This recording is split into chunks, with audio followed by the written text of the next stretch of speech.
This video is going to be about the awakening process. I am an analogy girl, and I was driving back from New Mexico a couple weeks ago, and I had this download, this idea about how to talk about the awakening process in a way that is more accessible than what I have found out there. I feel like there can be an exclusivity almost from people that claim to be woke, and I kind of roll my eyes at that a little bit, and it just turns me off. And I think that's too bad because it's a really cool concept. So this is what I have for you. So imagine that we are all born into the world and the world is dark.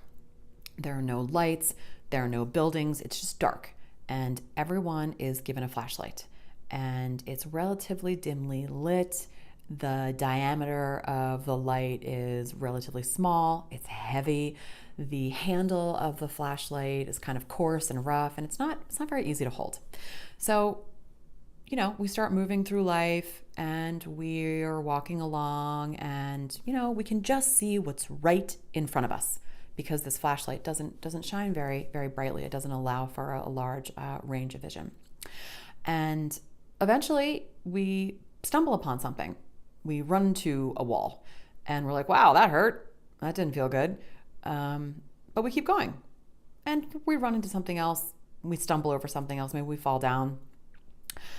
We get some, bloody knees and we get back up and we're like, wow, this doesn't feel good. But I'm just learning. This is the way that life is. Right. And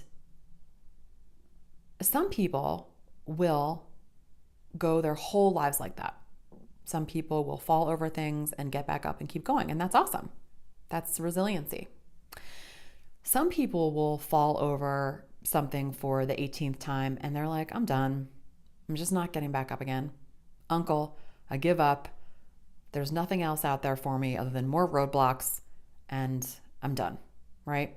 And these are folks that either a downward spiral or they're just plain uncurious, plain unhappy, right? No judgment, but there are different types of people out there.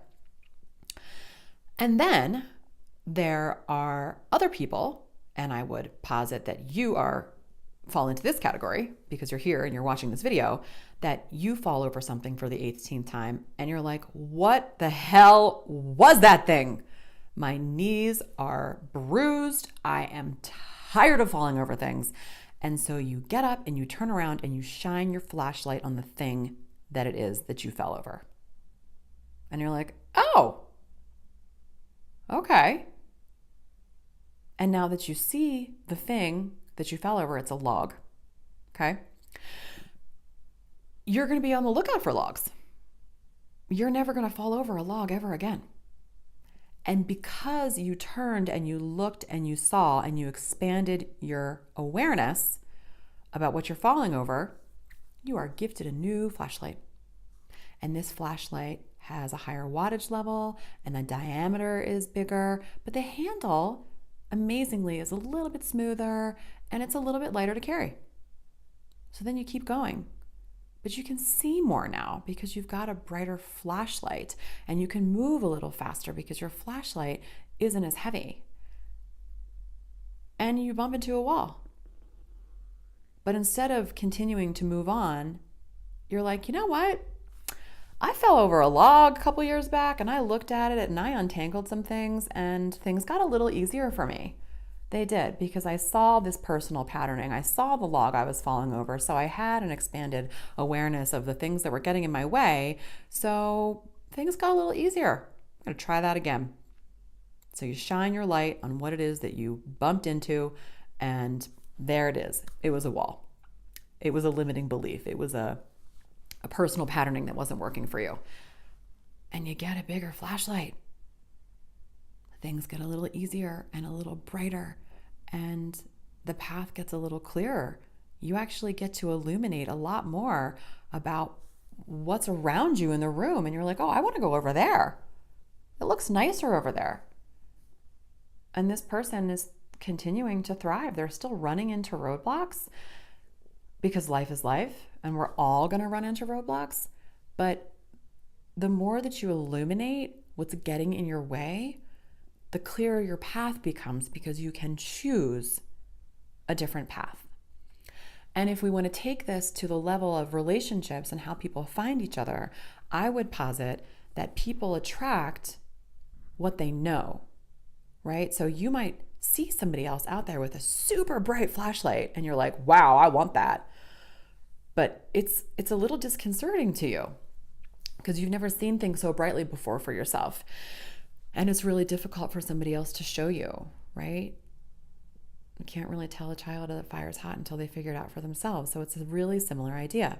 So we tend to attract the same level of resonance or the same brightness of light that we're putting out.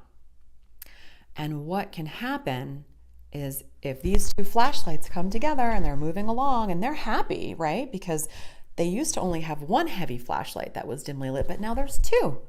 And two is better than one, and it's a brighter light, and it's easier. It's good. Plus, you've got companionship.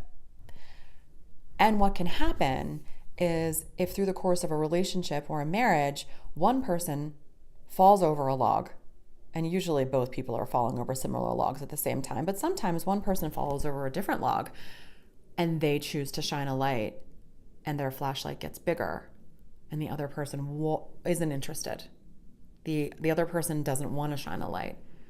Then you have somebody holding a really heavy flashlight that's not very illuminating, and the other person says it's so much easier to walk with a brighter flashlight. And it can be really difficult to walk with somebody that's carrying a heavy flashlight because they can't move as quickly and they don't see as much as you do. And that can definitely be an impasse for people. And what eventually happens, and what has happened for me, is that because I've stumbled so many times, I've gone over so many roadblocks and I've looked at what they are,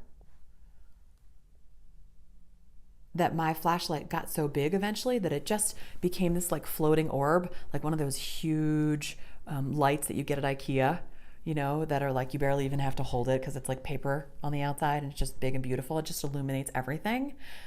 And now it just like floats around me. And I've actually now just become the light. I don't have to carry anything anymore. I see all the things. If I run over something, because I still do, because I'm human, I do it from a conscious place. If I'm like, oh, there's a hole, I've stepped in that hole before, I know I'm going to do it. And I'm human, and sometimes I still do it. And that's my analogy for awakening. The more that you illuminate the things that you're stumbling over, the easier things become because you can see more. And I love that. I love it. I'm so excited about that analogy.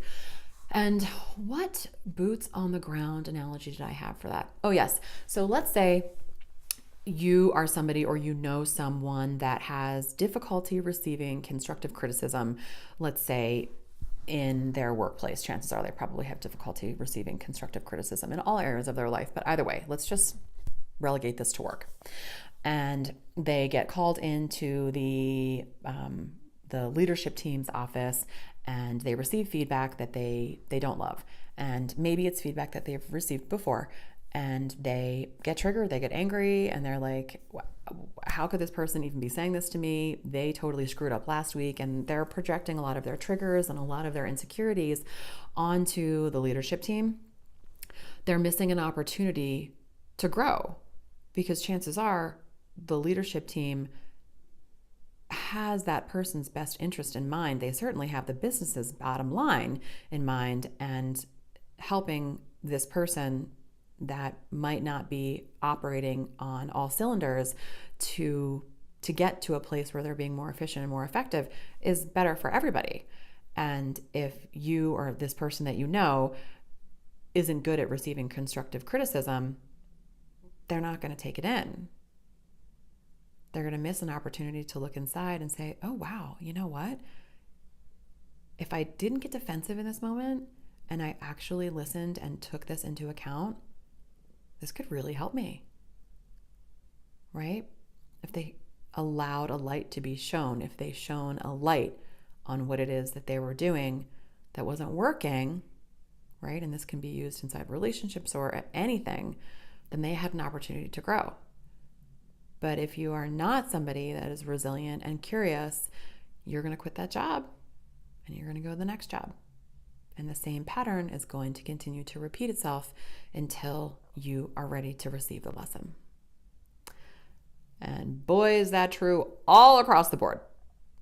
So that is my analogy about the awakening process. I hope it was thought-provoking. And I would love to hear your thoughts on it. Thanks.